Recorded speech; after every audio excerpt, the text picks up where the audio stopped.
നമസ്കാരം, സിറ്റി ന്യൂസിലേക്ക് സ്വാഗതം. തോട്ടട നാഷണൽ സ്പോർട്സ് ക്ലബ്ബ് സൗജന്യ കോച്ചിംഗ് ക്യാമ്പിന് തുടക്കമായി.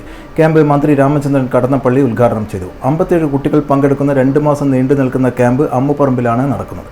70 വർഷം മുന്നേ ഈ പ്രദേശത്ത് പ്രവർത്തിക്കുന്ന നാഷണൽ ക്ലബിന് സംസ്ഥാന യുവജന ബോർഡ്, നെഹ്റു യുവകേന്ദ്ര എന്നിവയിൽ അംഗത്വമുണ്ട്. സ്വന്തമായി കെട്ടിടവും മറ്റ് സാമഗ്രികളും ഉള്ള ക്ലബിന് നിരവധി കായിക താരങ്ങളെ സൃഷ്ടിച്ചെടുക്കുവാൻ കഴിഞ്ഞിട്ടുണ്ട്. ക്ലബിന്റെ ഭാരവാഹികളായ president Harindranath, secretary Aravindan master, Indian താരം MP Pradeep, coach Rajeesh, Indian army Rajesh, coach എന്നിവർ സന്നിഹിതരായി. നമ്മുടെ നാട്ടിൽ വളർന്നു വരുന്ന പ്രിയപ്പെട്ട മക്കൾക്ക് ആവശ്യമായ പരിശീലനം നൽകുന്നതിനുള്ള ഒരു പരിശീലനം നൽകുന്നു. കഴിഞ്ഞ 58 വർഷമായി സേവനമനുഷ്ഠിക്കുന്നതാണ് നാഷണൽ സ്പോർട്സ് ക്ലബ്ബ്. നിരവധി ടൂർണമെന്റുകൾ, നിരവധി സംഘാടനങ്ങൾ, യുവാക്കളെ ആകർഷിക്കാൻ കഴിയുന്ന ബഹുമുഖമായ പരിപാടികൾ നടത്തി ഒരു സ്പോർട്സ് ക്ലബ്ബ് എന്ന നിലയ്ക്ക് അഭിമാനോജ്വലമായ പദവി അലങ്കരിക്കാൻ കഴിഞ്ഞിട്ടുള്ള ഒരു നാടിന്റെ കരുത്തിന്റെ ഭാഗമാണ് നമ്മുടെ സ്പോർട്സ് ക്ലബ്ബ്. ആ ക്ലബിന്റെ ആഭിമുഖ്യത്തിൽ ഇതുപോലെ പരിപാടികൾ വളർന്നു വരുന്ന മക്കൾ, നിങ്ങൾ ഉറങ്ങിക്കിടക്കുന്ന കലാപ്രതിഭകളെ ഇപ്പോൾ കണ്ടുപിടിക്കാൻ കഴിയില്ലെങ്കിലും നിങ്ങളെല്ലാം തന്നെ ദേശീയ താരങ്ങളോ അന്തർദേശീയ താരങ്ങളോ ആയി മാറേണ്ടവരാണ്. അതിനാവശ്യമായ നിലയിലുള്ള ഒരു അടിത്തറ പാകുന്നതിന് പരിശീലനം സംഘടിപ്പിക്കുന്ന നിങ്ങളുടെ ഈ പരിശീലന ചടങ്ങിൽ വിജയകരമായി തീരട്ടെ എന്ന് അമ്മുപറമ്പിലെത്തിയാൻ പ്രാർത്ഥിക്കുകയാണ്, ആശംസിക്കുകയാണ്.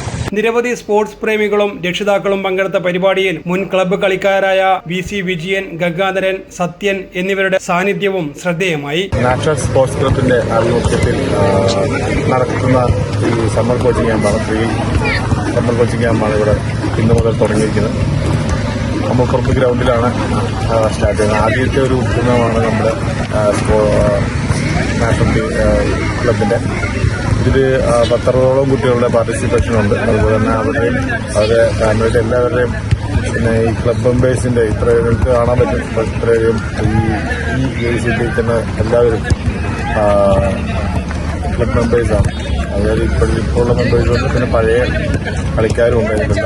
അവരെല്ലാം ഉത്സവത്തിൻ്റെയും അതുപോലെ തന്നെ എഫോർട്ടിൻ്റെയും ഫലമായിട്ടാണ് ഇങ്ങനൊരു ഈ കോച്ചിങ് ക്യാമ്പ് നടത്താൻ സാധിക്കുന്നത്. അതുപോലെ തന്നെ രാജുവും രജീഷും പിന്നെ ഞാനും ഉണ്ടാവും ഇടയ്ക്ക് കോച്ചിങ്ങായിട്ട്. പിന്നെ ഇപ്പം നമുക്കറിയാം കുറച്ച് സമയത്തേക്ക് ഈ ഗ്രൗണ്ടുണ്ടാവും, ഒരു 10 ദിവസത്തേക്ക്. അപ്പോൾ ആ ഒരു സമയത്ത് നമ്മൾ അപ്പുറത്ത് ബോഡി ഗ്രൗണ്ടിലായിരിക്കും പ്രാക്ടീസ് ചെയ്യാൻ ചോദിച്ചിരിക്കുന്നത്. അത് നടക്കുന്നത് വരും വർഷങ്ങളിൽ നമുക്ക് ക്ലബിന് വേണ്ടിയിട്ടൊരു 5-8 താരങ്ങളെ വാർത്തെടുക്കാൻ ക്ലബിന് സ്വന്തമായിട്ട് ടീമുണ്ട്. ആ ടീമിന് പ്രാദേശിക ടൂർണമെന്റ് കളിക്കാൻ വേണ്ടി പറ്റുന്ന രീതിയിലൊരു ടീമിനെ വാർത്തെടുക്കാൻ വേണ്ടിയിട്ടാണ്. അതുപോലെ തന്നെ അതിനൊക്കെ വേണ്ടിയിട്ടാണ് ഈ ഒരു ഉദ്യമം തുടങ്ങി വെച്ചിരിക്കുന്നത്. അത് സക്സസ്ഫുൾ ആവുമെന്നാണ് വിചാരിക്കുന്നത്. ക്ലബിന്റെ ലീഗ് ടൂർണമെന്റ് വർഷങ്ങളായി അമ്മുപറമ്പിൽ നടന്നു വരുന്നുണ്ട്. News desk, city news.